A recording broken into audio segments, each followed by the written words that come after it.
Hello, good morning everybody. અંગ્રેજીમાં આજનો આ બીજો ભાગ છે જેમાં આપણે કાર અંગેની શરૂઆત કરી હતી. લાસ્ટ વિડીયોમાં આપણે બેઝિક પોઈન્ટ જોયા હતા ગુજરાતીનું અંગ્રેજીમાં રૂપાંતર કરવા માટે કર્તા ક્રિયાપદ કર્મ વિશેની માહિતી જોઈ હતી. હવે આજે આપણે એમાં કારની શરૂઆત કરવાના છે અને કારમાં આપણે કારના નિયમો સમજીશું અને સાથે સાથે ગુજરાતીનું અંગ્રેજીમાં રૂપાંતર કઈ રીતે થાય તે પણ સમજવાના છે. એટલે બંને સાથે પ્રેક્ટિસ કરીશું, કારના નિયમો બી સમજીશું અને ગુજરાતીનું અંગ્રેજીમાં ટ્રાન્સફર કઈ રીતે થાય એ પણ સમજીશું. તો સ્ટાર્ટ કરીએ આજનો વિડીયો. યુનિક કોચિંગ ક્લાસ કાર ટેન્સ નો આ બીજો ભાગ છે. તો વિદ્યાર્થીઓ આજે આપણે શરૂ કરવાના છે ટેન્સ વિશે. તમને દરેક જણને ખબર હશે કાર શું છે, કેટલા કાર હોય છે, ઓકે. પણ તેમ છતાં ઘણાને હજુ પરફેક્ટ નોલેજ હોતું નથી કે ખરેખર કારો કેટલા છે, કયા કયા કાર છે, બરાબર છે. તો આજે આપણે શરૂઆત એનાથી જ કરીએ. તો જો વિદ્યાર્થીઓ, કાર મુખ્યત્વે 3 પ્રકારના આવે છે. કાર એટલે કે સમય, ગુજરાતીની ભાષામાં કાર એટલે કે સમય. આપને ખબર છે કે સમય 3 હોય છે. કયા 3 સમય હોય છે? એક ભૂતકાળનો સમય, એક હાલનો વર્તમાન સમય અને એક ભવિષ્યનો આવશે તે ભવિષ્યનો સમય. સમય 3 હોય છે: વર્તમાનનો સમય, ભૂતકાળનો સમય અને ભવિષ્યનો સમય. તો એ જ પ્રકારે કાર બી જે કારના પ્રકાર આવે છે તે પણ મુખ્યત્વે 3 પ્રકાર છે. તો એનો પહેલો પ્રકાર છે એ છે વર્તમાન કાળ, જે હાલનો સમય છે, વર્તમાન કાળ. બીજો ભાગ એનો મુખ્ય છે તે છે ભૂતકાળ, ભૂતકાળ જે થઈ ગયું છે તે. અને ત્રીજો છે ભવિષ્યકાળ. તો કાળના મુખ્ય 3 પ્રકાર છે: વર્તમાન કાળ, ભૂતકાળ અને ભવિષ્યકાળ. વર્તમાન, ભૂતકાળ અને ભવિષ્યકાળ. હવે વર્તમાન કાળ, ભૂતકાળ, ભવિષ્યકાળની અંદર બીજા પેટા ભાગો પડે છે. આપણે જોઈએ વર્તમાન કાળની અંદર બીજા 4 પેટા વિભાગો પડે છે. સૌથી પહેલો છે સાદો, એટલે કે આનું નામ થાય સાદો વર્તમાન કાળ. પહેલું સાદો એટલે કે સાદો વર્તમાન કાળ. બીજું આવશે ચાલુ, ચાલુ વર્તમાન કાળ.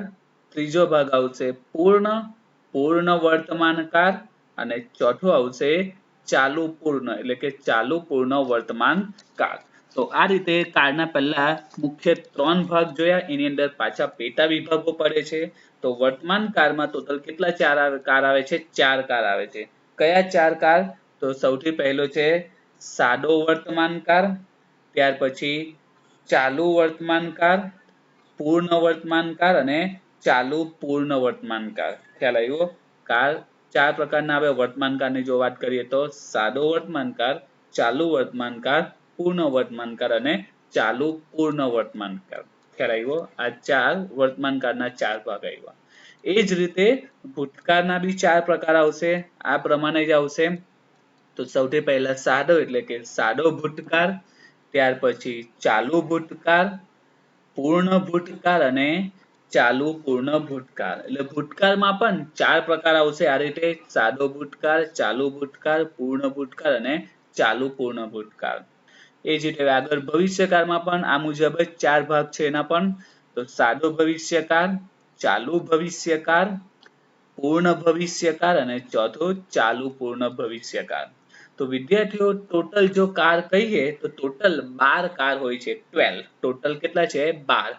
વર્તમાન કાળમાં 4 છે, ભૂતકાળના 4 છે અને ભવિષ્યના 4 છે. અને 4 કયા છે? સાદો, ચાલુ, પૂર્ણ અને ચાલુ પૂર્ણ. હવે તમે જેમ જેમ અગાડી ધોરણમાં ભણો તેમ તેમ તમારે બધા કાર વિશે નોલેજ આવતું જાય છે.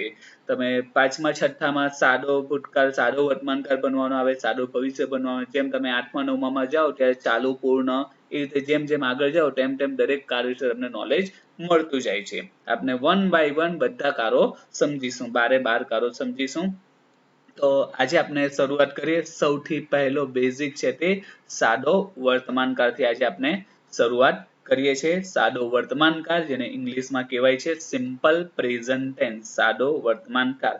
સિમ્પલ એટલે સાદો, પ્રેઝન્ટ એટલે વર્તમાન અને ટેન્સ એટલે કાળ, એટલે કે સાદો વર્તમાન કાળ.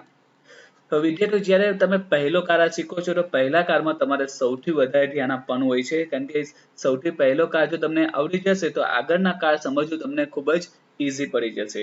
કોઈ પણ વસ્તુ શીખો તો એની શરૂઆત થોડી ટફ હોય છે. તમે એકવાર શરૂઆત કરી દો તો ત્યાર પછીના જે સ્ટેપ છે તમારા માટે ઈઝી બની જશે.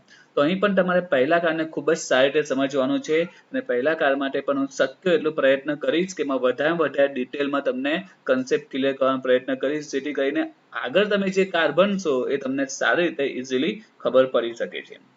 તો દરેક કાર માટે અમુક બેઝિક પોઈન્ટ છે. દરેક કારમાં આપણે શરૂઆત આ પ્રકારે જ કરવાની છે. સૌથી પહેલી શરૂઆતમાં તમારે એ જોવાનું છે કે એના ઉપયોગો, એટલે કે કઈ સ્થિતિ હોય કે જ્યારે આપણે સાદો વર્તમાન કાર વાપરી શકીએ. કઈ પરિસ્થિતિમાં સાદો વર્તમાન કાર વપરાય.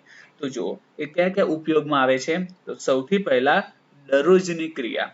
તમે દરરોજ જે પણ ક્રિયા કરો છો, બરાબર છે, તમે દરરોજ ખાઓ છો, વાંચો છો, રમો છો, કોઈ પણ ક્રિયા જે ડેઈલી તમારી થાય છે, દરરોજ સ્કૂલે જવું, દરરોજ મંદિરે જવું, બરાબર છે, તો હવે કોઈ પણ તમે ક્રિયા જે દરરોજ થાય છે, ડેઈલી થાય છે, એવરી ડે થાય છે, બરાબર છે, એ વાક્યને જો તમારે ઇંગ્લિશમાં ફેરવવું હોય તો એ કયા કાળમાં ફેરવાશે? સાદા વર્તમાન કાળમાં ફેરવાશે. તમે ડેઈલી જે ક્રિયા કરો છો તે સવારે ઉઠીને રાત્રે સૂઈ જાઓ ત્યાં સુધી આખા દિવસ દરમિયાન તમે જે ક્રિયા કરી છે, જે ડેઈલી તમે ક્રિયા કરો છો, એ દરેક ક્રિયાને તમારે જો દર્શાવવું એનું ઇંગ્લિશ કરવું હોય તો કયા કાળમાં થશે? સાદા વર્તમાન કાળમાં થશે. ત્યારબાદ ટેવરૂપી ક્રિયાઓ. અમુક આપની ટેવ હોય છે, બરાબર છે, એક આદત હોય છે, જેમ કે અમુક વિદ્યાર્થીઓ દરરોજ લેટ આવવાની આદત હોય છે, હોમવર્ક ન કરવાની આદત હોય છે. તો આપણે અમુક જે ટેવ હોય છે, સારી ખરાબ કોઈ પણ પ્રકારની ટેવ હોય, બરાબર છે, એ ટેવને જો આપણે અંગ્રેજીમાં રૂપાંતર કરવું હોય તો કયા કાળમાં થાય છે? સાદા વર્તમાન કાળમાં. સાદા વર્તમાન કાળમાં એમાં નિયમો લાગુ પડે છે, કોઈ પણ પ્રકારની આપણી જે ટેવ હોય છે તે. એના પછી આવે છે નિયમિત બનતી ઘટના. એવી ઘટના જે નિયમિત બને જ છે, એને જો તમારે અંગ્રેજીમાં ટ્રાન્સફર કરવું હોય તો એ બી સાદા વર્તમાનમાં બને છે. હવે નિયમિત બનતી ઘટના એટલે કઈ? તેમાં આપણે પ્રાકૃતિક ઘટના કહી શકીએ છીએ. સૂર્યનું પૂર્વ દિશામાં ઊંઘવું, પશ્ચિમમાં આથમવું, બરાબર છે, પછી પૃથ્વી પોતાની ધરી પર ગોળ ફરે છે, બરાબર. તો આવી રીતે જે પણ પ્રાકૃતિક ઘટનાઓ છે, જે નિયમિત બને જ છે, જે ચોક્કસપણે બનતી જ છે, એવી ઘટનાઓને તમારે જો દર્શાવવું હોય, એનું અંગ્રેજી કરવું હોય તો એના માટે સાદા વર્તમાન કાળનો ઉપયોગ થાય છે. તો સાદા વર્તમાન કાળના બીજા પણ ઉપયોગ આવે છે, પણ આપણે જે બેઝિક છે ઉપયોગ એ આપણે યાદ રાખવાના છે, જે આપણે ડેઈલી રૂટીન લાઈફમાં કામ પડે છે. દરરોજની ક્રિયા, ટેવરૂપી ક્રિયા અને નિયમિત બનતી ઘટના દર્શાવવા માટે. હવે આપણે કાળના નિયમો સમજવાના છે અને નિયમોની સાથે સાથે હું ગુજરાતીનું અંગ્રેજી પણ ટ્રાન્સફર શીખવાડીશ, એટલે તમારી સાથે સાથે પ્રેક્ટિસ પણ થશે અને નિયમો પણ એના પરથી તમને ઇઝીલી યાદ રહી જશે. તો વર્તમાન કાળના જે બેઝિક નિયમો આવશે તે વર્તમાન કાળની આપણે જેટલા બી કાળ ભણીશું દરેક કાળમાં આપણે શરૂઆત સામાન્ય નિયમોથી કરીશું. તો સૌથી પહેલો નિયમ દરેક કાળમાં આ જ હશે, એ છે એનું ક્રિયાપદ. તમારે કોઈ પણ કાળને ઓળખવું હોય તો ઓળખવાનું એક જ ક્લુ છે, બેસ્ટ ક્લુ છે, એ છે ક્રિયાપદ. દરેક કાળમાં ક્રિયાપદ બદલાઈ જશે, બરાબર છે, જેવો કાળ હશે તે પ્રકારે એનું ક્રિયાપદ આવશે. એટલે તમારે દરેક કાળનું સૌથી પહેલું સ્ટેપ એ યાદ રાખવાનું છે કે એનું ક્રિયાપદ કેવું છે. અને વિદ્યાર્થીઓ આ જે બેઝિક નિયમો આપણે શીખીએ છીએ કાળના, એ ભણવામાં તો તમને કામ પડશે જ. આ સિવાય તમે આગળ જતા કોઈક એક્ઝામ આપો, બરાબર છે, કોઈ પણ ગવર્મેન્ટ એક્ઝામ છે, કોઈ અનધર એક્ઝામ તમે આપો છો, એમાં ઇંગ્લિશ એક કોમન સબ્જેક્ટ આવે છે, એમાં બેઝિક રૂલ્સ તમને ખાસ કામ પડે છે. એમાં પણ જે ટેન્સના નિયમો તમને ક્લિયર હોય તો એ પાસ કરવું અને એના જે ક્વેશ્ચન હોય છે એને સમજવું એકદમ ઈઝી પડી જાય છે. તો દરેક કાળનો તમારે પહેલો પોઈન્ટ શું યાદ રાખવાનો છે કે એનું ક્રિયાપદ કેવું આવે છે. પહેલો પોઈન્ટ શું યાદ રાખવાનો છે કે એનું ક્રિયાપદ કેવું આવે છે. તો વિદ્યાર્થીઓ જોઈએ આપનું ક્રિયાપદ કેવું આવે છે વર્તમાન કાળમાં. સાદા વર્તમાન કાળનું ક્રિયાપદ કેવું આવે છે તે, તો સાદા વર્તમાન કાળમાં ક્રિયાપદનું મૂળ રૂપ આવે છે. ક્રિયાપદનું કયું રૂપ આવી શકે છે? મૂળ રૂપ આવે, અથવા તો ક્રિયાપદની પાછળ એસ કે ઈએસ પ્રત્યય લાગે. તો બે ઓપ્શન છે. સાદા વર્તમાન કાળમાં એમ સમજો ક્રિયાપદ બે પ્રકારના આવી શકે. મૂળ રૂપ એટલે બેઝિક રૂપ જે આપણને ખબર છે, પ્લે, રીડ, રાઇટ, બરાબર છે, આ બધા મૂળ રૂપ છે. તો એવું મૂળ રૂપ આવશે, અથવા તો એની પાછળ શું લાગશે? એસ કે ઈએસ પ્રત્યય લાગશે. ક્રિયાપદ કેટલા ટાઈપના આવશે ખાસ યાદ રાખજો. બે રીતના આવી શકે સાદા વર્તમાન કાળમાં. એક તો મૂળ રૂપ આવી શકે, કાં તો ક્રિયાપદની પાછળ એસ કે ઈએસ લાગે. હવે આપણે વાક્યથી આ પોઈન્ટને સમજીએ, આ નિયમને સમજીએ. ઉદાહરણ તરીકે એક વાક્ય મેં લીધું છે, અમે પીઝા ખાઈએ છીએ. ઓકે, અમે પીઝા ખાઈએ છીએ. તો આમાં આપણે અંગ્રેજીમાં ટ્રાન્સફર કરીએ તો આપણે વાક્ય રચના ખબર જ છે, અગાઉના વિડીયોમાં આપણે સારી રીતે સમજ્યા છે. કર્તા, ક્રિયાપદ પ્લસ કર્મ અને છેલ્લે આવે તે બાકીનું વધ્યું હોય તે બધું અન્ય શબ્દ. કર્તા, ક્રિયાપદ, કર્મ અને બાકીનું જે હોય તે બધું અન્ય શબ્દ. ઓકે, હવે વિદ્યાર્થીઓ આપણે ફેરવીએ તો તમને યાદ છે આપણે વાક્યમાંથી કર્તા, ક્રિયાપદ, કર્મ શોધવાના છે. સૌથી પહેલા આપણે કર્તા શોધીએ. અમે પીઝા ખાઈએ છીએ. તો અહીં ક્રિયા કરનારને કર્તા કહેવાય. તો ક્રિયા કરનાર કોણ છે? અમે. બરાબર છે. સૌથી પહેલા આપણે કર્તા જોઈએ. કર્તા કોને કહેવાય? ક્રિયા કરનાર. તો અહીં ક્રિયા કોણ કરે છે? તો અમે પીઝા ખાઈએ છીએ. તો ક્રિયા કોણ કરે છે? અમે. તો અમે કહેવાશે કર્તા. હવે અમે નું અંગ્રેજી શું થાય? અમે ને ઇંગ્લિશમાં કહેવાય we. ઓકે, ત્યાર પછી આપણે જોઈએ ક્રિયાપદ. ક્રિયાપદ કોને કહેવાય? તો વાક્યમાં જે ક્રિયા થતી હોય તે. તો અહીં કઈ ક્રિયા થાય છે? તો અમે પીઝા ખાઈએ છીએ. તો કઈ ક્રિયા થાય છે વિદ્યાર્થીઓ? ખાવાની ક્રિયા થાય છે. કઈ થાય છે? ખાવાની. તો ખાઈએ છીએ એ આપનું બનશે ક્રિયાપદ અને ખાવું ઇંગ્લિશમાં શું કહેવાય? એટ. ઓકે, તો કર્તા મળી ગયું, ક્રિયાપદ મળી ગયું. ત્યાર પછી આપણે જોઈએ કર્મ. અને કર્મ ખાસ ધ્યાનમાં રાખવાનું છે. કર્મ કઈ રીતે આપણે શોધતા હતા? તો ક્રિયાપદ પરથી હંમેશા કર્મ મળે છે. આપનું ક્રિયાપદ શું છે? ખાવું.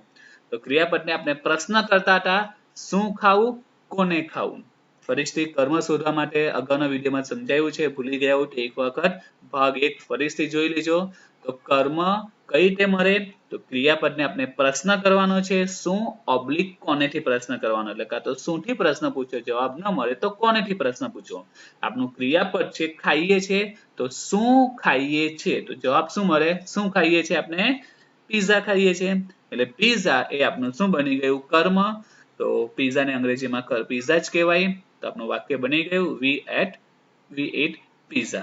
ઓકે, તો સિમ્પલ આપણે વાક્ય બનાવી દીધું. ઓકે, હવે આપણે બીજું વાક્ય લઈએ. તેઓ પીઝા ખાઈએ છે. ઓકે, તેઓ પીઝા ખાય છે. થોડી આમાં મિસ્ટેક થઈ, તેઓ પીઝા ખાય છે એવું આવશે. હવે અહીં આપણે વાક્ય તો સેમ ટુ સેમ જ છે, ફક્ત કર્તા બદલાઈ ગયો છે. કર્તા અગાઉમાં અમે હતું, અમે એટલે કે we હતું. અહીં તેઓ છે, તેઓ એટલે they આવશે. તો અંગ્રેજી શું થશે? they ate pizza. બરાબર છે. હવે આગળ જોઈએ. તે પીઝા ખાય છે. તે પીઝા ખાય છે.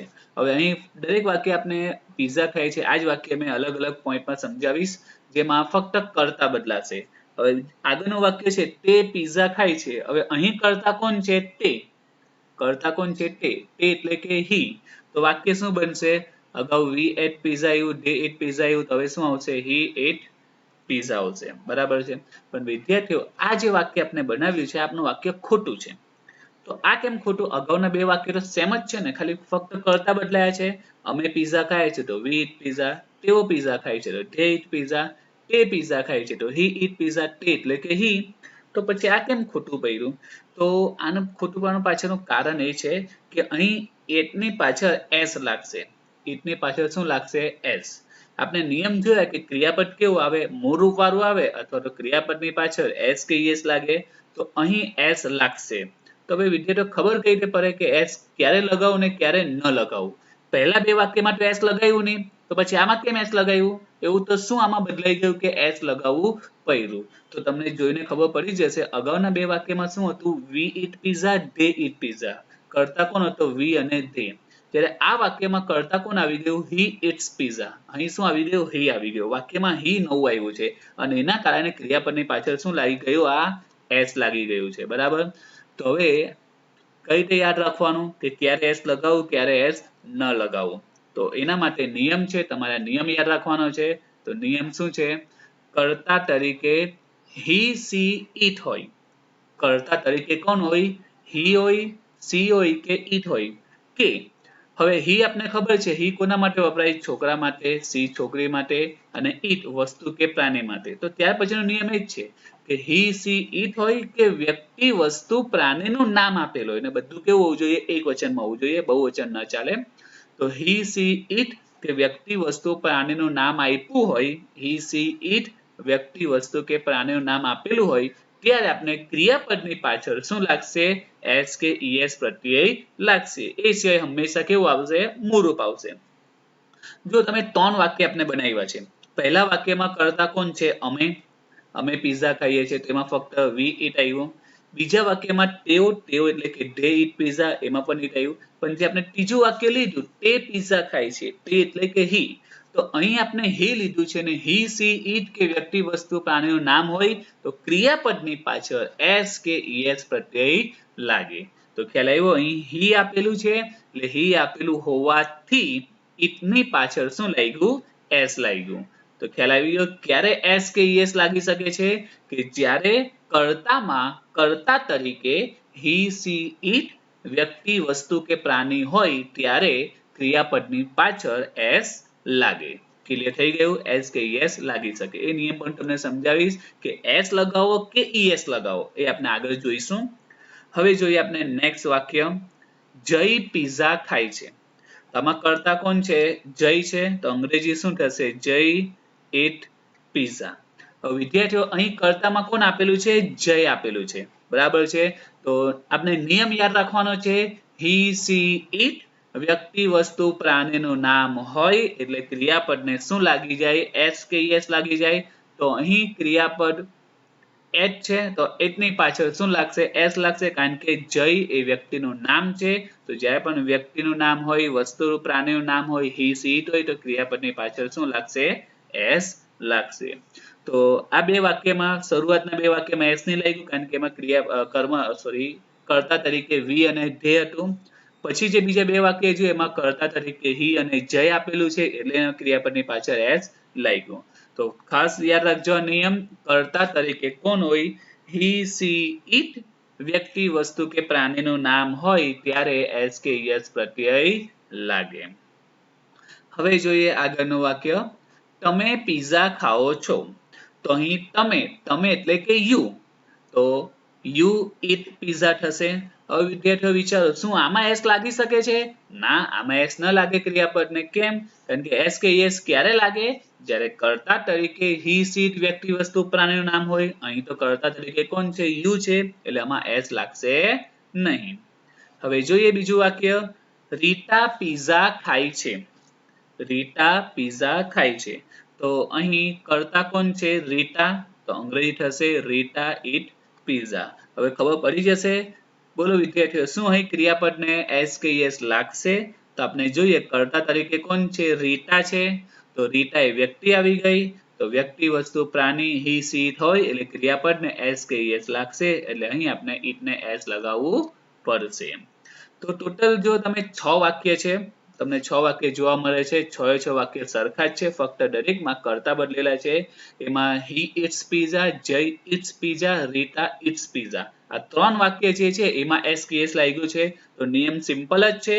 જ્યારે કર્તા તરીકે હી સી ઈટ વ્યક્તિ વસ્તુ પ્રાણીનું નામ હોય ત્યારે એસ કે યસ ફરજિયાતપણે ક્રિયાપદની પાછળ લગાવવો પડે. આ સાદા વર્તમાનકાળનો બેઝિક નિયમ છે.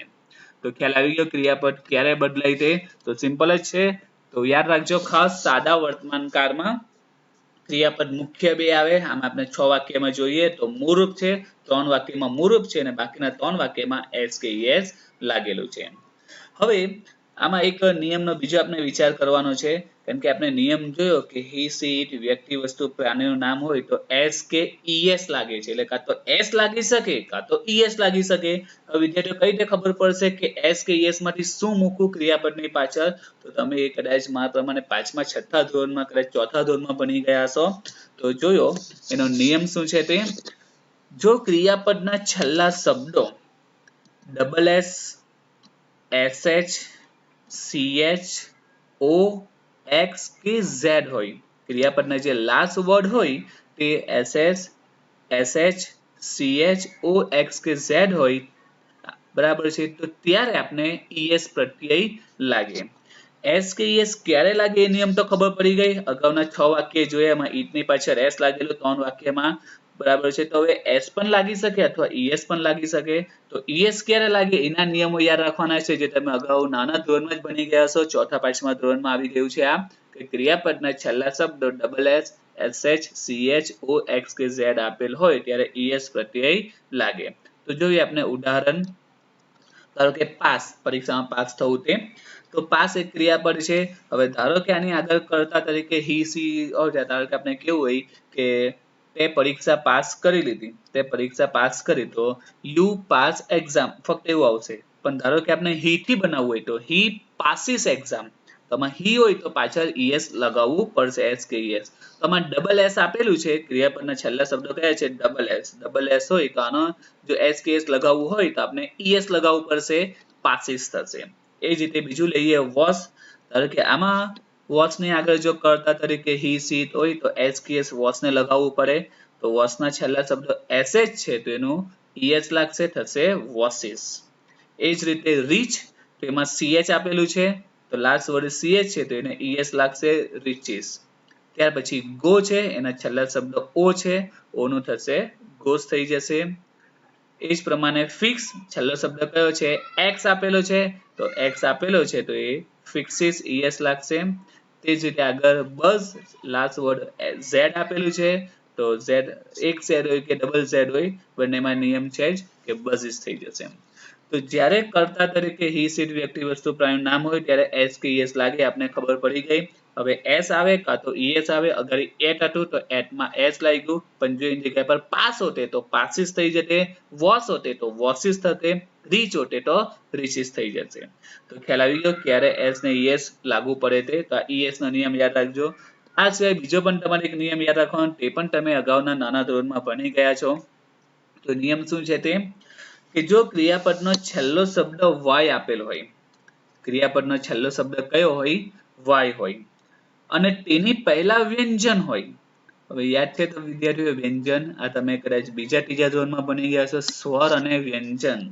ઘણા વિદ્યાર્થીઓને યાદ ન હશે કે સ્વર કોને કહેવાય ને વ્યંજન કોને કહેવાય. તો યાદ રાખજો અંગ્રેજી આલ્ફાબેટમાં 5 શબ્દો સ્વર છે, બાકીના બધા વ્યંજન છે. ફરીથી કેટલા સ્વર છે 5. કયા છે a e i o u, a e i o u આ 5 શું છે સ્વર છે, બાકીના બધા શું છે વ્યંજન છે. આ તમને નોલેજ હોવું જરૂરી છે કયા સ્વર છે કયા વ્યંજન છે. a e i o u આ 5 શું છે સ્વર, a e i o u, a e i o u આ 5 સ્વર છે, બાકીના વ્યંજન છે. હવે આપણે જોઈએ આપણા નિયમ પર કે જ્યારે છેલ્લો શબ્દ y આપેલો હોય અને તેની પહેલા વ્યંજન હોય, એટલે કે a e i o u જે 5 સ્વર છે એ સિવાયનું કોઈ પણ આલ્ફાબેટ હોય તો ત્યારે y નીકળી જાય છે અને શું લાગી જાય છે i es લાગેલી. અહીં પણ es જ લાગે છે પણ y નો i થઈ જાય છે. ઓકે, તો યાદ રાખજો જ્યારે ક્રિયાપદનો લાસ્ટ વર્ડ y આપેલો હોય, છેલ્લો શબ્દ y હોય અને તેની અગાઉ તેની આગળ તેની પહેલા વ્યંજન હોય તો y નીકળી જાય છે અને કયો પ્રત્યય લાગે છે ies પ્રત્યય લાગે છે. હવે જોઈએ ઉદાહરણ આનું. ફોર એક્ઝામ્પલ ક્રાય, ક્રાય એટલે કે રડવું. હવે માની લો કે આની આગળ આપણે કહીએ કે તે રડે છે તો he cry, બરાબર છે, પણ આગળ he આવ્યું છે એટલે cry ને s કે es લાગવો પડશે.